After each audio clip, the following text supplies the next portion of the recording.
তো এই হচ্ছে মন্দিরের গেট, কিন্তু এখন সবার জন্য ফ্রি, সবাই প্রসাদ খেতে পারবে। এবার তোমাদের বলি যে ফ্রিতে থাকার জন্য কি করতে হবে। তো এই হচ্ছে আমাদের ঘর, এটা দিয়েছে, আর আমরা পেয়েছি হচ্ছে উপর তলায়। আর এই পুরো এরিয়াটা প্রায় কয়েকশো বিঘা জমি নিয়ে তৈরি ভাই। এখানে ভক্তদের জন্য যে বাথরুমটা বানানো হয়েছে দেখো একটুখানি, এটা কোনো 5 স্টার হোটেলের থেকে কম নয়। আজকে তোমাদের বলবো কলকাতা কিংবা হাওড়া থেকে সব থেকে কম খরচে এবং তাড়াতাড়ি কিভাবে ঝাড়খণ্ডের সৎসঙ্গ আশ্রম অর্থাৎ ঠাকুর অনুকূল চন্দ্রের মন্দিরে যাবে এবং ওখানে গিয়ে ফ্রিতে কোথায় থাকবে, কিভাবে ফ্রিতে প্রসাদ খাবে, তার সম্পূর্ণ তথ্য তুলে ধরবো আজকের এই ভিডিওতে। এবার বলি যাবেন কি করে। হাওড়া থেকে কুম্ভ এক্সপ্রেস নয়তো হাওড়া পাটনা জনশতাব্দী এক্সপ্রেস ধরে নামতে হবে যোশীডিতে। তারপর ওখান থেকে 30 টাকা দিয়ে অটো ধরে নিতে হবে। অটো তোমাকে নামিয়ে দেবে মন্দিরের গেটের সামনে। তো এই হচ্ছে মন্দিরের গেট। তো আমরা এখন ভেতরের দিকে যাব। এ হচ্ছে গেট খোলার টাইম। এখানে সকালের টাইম দেখা নেই, সকাল 5:30 থেকে 12টা পর্যন্ত, আবার বিকালবেলা হচ্ছে তোমার 3টে থেকে রাত 8টা পর্যন্ত মন্দির খোলা থাকে। আর ভিতরে হচ্ছে বিনা অনুমতিতে ছবি তোলা নিষেধ। তো চলে এসেছি ভেতরে। এখনও চারিদিকে অনেক কাজ চলছে, এইদিকে অনেক কাজ বাজ চলছে। আর ওই সামনে হচ্ছে মন্দির, চল আগে মন্দিরের দিকে যাই। এই হচ্ছে সেই প্রার্থনার জায়গা, এখানে সকাল এবং বিকালে প্রার্থনা হয়। এই যে এখানে প্রার্থনা হয়, এখানে হচ্ছে মেন গান বাজনা হয়, আর ভক্তরা সবার কি এভাবে চারিদিকে বসে। অনেকটা জায়গা, অনেকটা। আর সামনে ওইখানে ঠাকুর বাড়ি, ঠাকুরের মন্দির। আর এখানে ভিডিও করা মানে যাবে না, তবু আমি অনেক কষ্ট করে করছি। আর এই স্ট্রাকচারটা দেখো কি সুন্দর ভাই, দারুণ করেছে স্ট্রাকচার এটা। এই সামনে হচ্ছে পাবলিশিং হাউস। এখান থেকে ঠাকুরের সমস্ত কথা, ঠাকুরের সমস্ত ব্রত কথা, ঠাকুরের সমস্ত আর কি বইগুলো এখান থেকে আর কি পাবলিশ হয়, এখান থেকে আর কি ছাপা হয়। ওই সামনে দেখতে পাচ্ছ ওটা হচ্ছে গেট। আর এদিক থেকে দেখো মন্দিরটা কত সুন্দর লাগছে, আর কত পরিষ্কার হয় এই জায়গাটা। তোমার এখানে যদি একটা কিছু খেয়ে ফেলো, ধরো তুমি একটা লজেস খাচ্ছ, তোমার ফেলতে না একটা মায়া লাগবে, নিজের বিবেকে লাগবে, এত সুন্দর পরিষ্কার এই জায়গাটা। তবুও দেখছি অনেকে গেটের পাশে আর কি নোংরা করছে। এসব করো না ভাই, তোমরা যারা আসো একটু পরিষ্কার করো, মানে একটু পরিষ্কার রাখো আর কি। এত কষ্ট করে তোমাদের জন্য, সবার জন্য পরিষ্কার রাখে, এত সুন্দর আর রাখে জায়গাটা, তোমরা একটু এটা ভাই মেনটেন করো। আর এখানে হচ্ছে পাখির ঘর, আর এগুলো সব হচ্ছে বদ্যি পাখি, অনেক পাখি এখানে। ওইদিকে আরও খাঁচা আছে অনেক।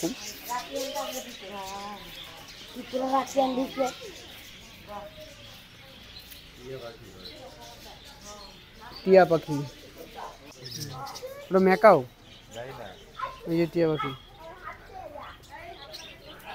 এটা ম্যাকাও না। আর এটা হচ্ছে একটা গ্রিন হাউস টাইপের, এর ভেতরে অনেক পাখি পোষা হয়।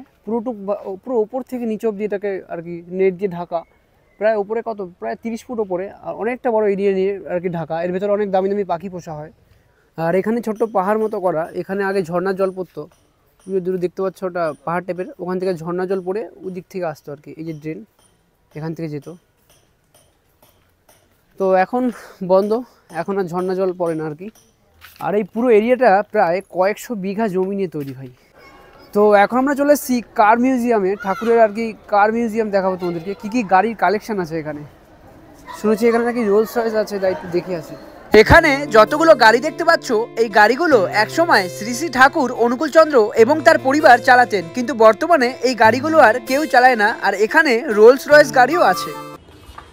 এখানে ভক্তদের জন্য যে বাথরুমটা বানানো হয়েছে দেখো একটুখানি, এটা কোনো 5 স্টার হোটেলের থেকে কম নয়। দেখো বাথরুমটা, আর এই দেখো ভেতরের, দেখেছো সিস্টেম, দেখো মনে হচ্ছে কোনো 5 স্টার হোটেলে এসেছি ভাই। এ হচ্ছে আনন্দবাজার ভবন। আমরা এখন এখানে যাব প্রসাদ খেতে।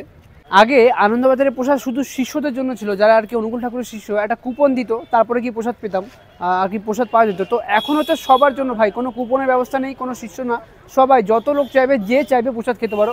তো চলো এখন ভেতরের দিকে যাই, গিয়ে তোমাদের দেখাই। আনন্দবাজারে প্রসাদ দেওয়া শুরু হয় হচ্ছে সকাল 11টা থেকে দুপুর 1:30 পর্যন্ত। তারপরে বিকালে কটায় জানো? আচ্ছা, সন্ধ্যাবেলা হচ্ছে 7:30 থেকে কটা অবধি? 10টা পর্যন্ত? 9টা না, 10টা পর্যন্ত বলেছিল। আচ্ছা, সন্ধ্যাবেলা হচ্ছে 7:30 থেকে 9টা পর্যন্ত। তো এখানে জুতো রাখারও ব্যবস্থা আছে, তো জুতো রেখে এখন যেতে হবে ভেতরের দিকে।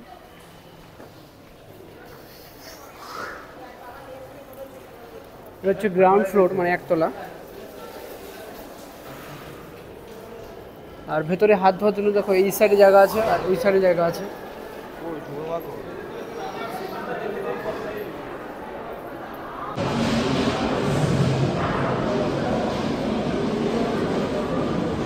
যারা নিচে বসে খেতে পারবে না তাদের জন্য এখানে আবার চেয়ারেরও ব্যবস্থা করা আছে, এই যে কয়জন বসে বসে খাচ্ছে।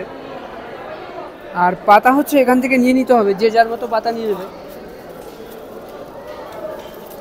আমি ওটা পাতা নিয়ে নিলাম। পাতা নিয়েছিস?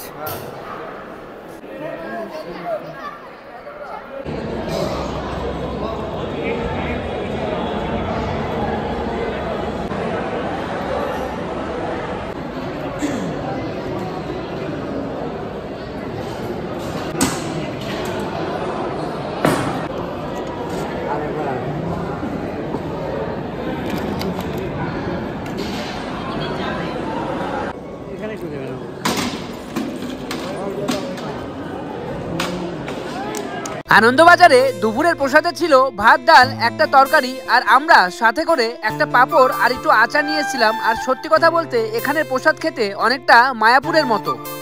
এ হচ্ছে মন্দিরের গেট আর এখানে হচ্ছে রিসেপশন। তোমরা যারা ঘর নেবে এই রিসেপশনে গিয়ে একবার কথা বলতে পারো। আমি একবার রিসেপশনের ভেতরে যাই। এই যে এখানে হচ্ছে রিসেপশন, আর এই ভিতরে অনেকটা রেস্ট করার জায়গা, সবাই আর কি রেস্ট ফেস্ট করতে পারবে। এবার তোমাদের বলি যে ফ্রিতে থাকার জন্য কি করতে হবে। আমি তোমাদের যে রিসেপশনটা দেখালাম, তোমরা সেই রিসেপশনে গিয়ে বলবে যে আমাদের ঘর লাগবে, তো যদি ঘর অ্যাভেলেবেল থাকে তো ওখান থেকে পেয়ে যাবে। আর তোমরা আরেকটা কাজ করতে পারো, সেটা হচ্ছে অনলাইন বুকিং করতে পারো। আর এটা সবার জন্য না, এটা হচ্ছে যারা আর কি ঠাকুরের শিষ্য, অনুকূল ঠাকুরের যারা আর কি শিষ্য, তাদের জন্য ব্যবস্থা হবে। তোমরা অনলাইনে যেটা বুকিং করতে হয় সেটা হচ্ছে বাড়ি থেকেই করতে পারো। বাড়ি থেকে অনলাইন করবে, তো এখান থেকে একবারে করে কনফার্ম মেসেজ পাঠিয়ে দেবে, যাই হোক সেটা অনলাইনের মাধ্যমে হয়। আর আমরা করেছিলাম, আমরা বাড়ি থেকে বুকিং করে এসেছিলাম। আমাদের পড়ছে হয়েছে এটা হচ্ছে মন্দির ওই সাইডে, আর এই যে মন্দিরের ওই সাইডে মন্দির আর পাশে এই যে ঘর। হ্যাঁ, আমাদের পড়েছে হচ্ছে ওই ঘরটা। আমরা দেখাবো যে ঘরটা কীরকম কী, ঘরের ভেতরের ফ্যাসিলিটি কীরকম কী সুবিধা। দেখো, অনলাইন বুকিং দু সিস্টেমে করতে পারো। একটা হচ্ছে গুগলে গিয়ে সার্চ করবে যে www.দেহঘর বুকিং রুম বুকিং, আর নয়তো যে তোমাদের আশেপাশে যে মন্দির আছে, অনুকূল ঠাকুরের যে মন্দির সব জায়গায় থাকে কম বেশি, তো সেখানে গিয়ে আর কি কথা বলবে, তো সেখানে তোমাদেরকে বলে দেবে যে কীভাবে কি বুক করতে হয়। তো এই হচ্ছে আমাদের ঘর, এটা দিয়েছে। আর আমরা পেয়েছি হচ্ছে উপরতলায়, তো আমরা উপরতলায় এখন যাব।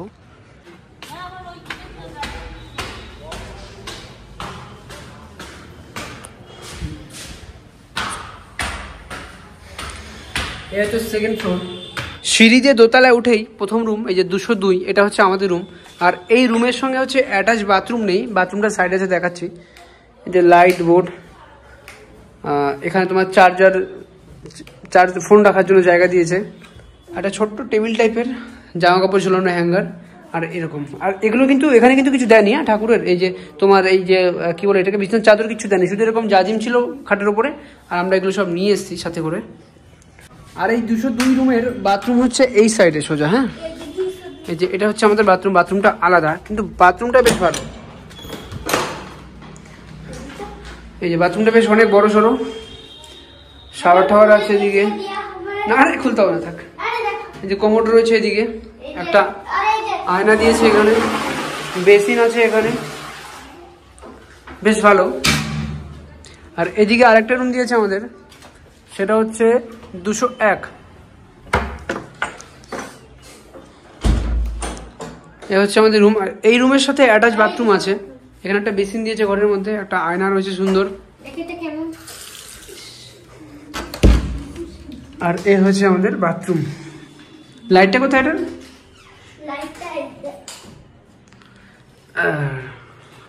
এটা একটু ছোট, কিন্তু একই রকম সুবিধা, ওটার মতোই। আর আমাদের এই রুমের সামনে পুরো খোলা মাঠ। আর তোমরা যদি এই রুমটা বুক করতে চাও তাহলে আগে থেকে তোমাদের বুক করতে হবে। আর যদি এখানে আসবে, যদি ফাঁকা থাকে তো পাবে, এখানে এসে ফাঁকা থাকে না, খুবই না থাকার মতোই। ভাগ্যক্রমে তোমার যদি কপালে থাকে তো পেয়ে যাবে। তো যাই হোক, এই হচ্ছে ব্যাপার ফ্রিতে থাকা এবং ফ্রিতে খাওয়ার। তো আজকের ভিডিও এখানে শেষ করলাম। ভিডিওটা ভালো লাগলে ভিডিওটিকে একটি লাইক করে চ্যানেলটিকে সাবস্ক্রাইব করে রাখো। তো দেখা হচ্ছে পরবর্তী ভিডিওতে, ততক্ষণ পর্যন্ত ভালো থাকো, টাটা।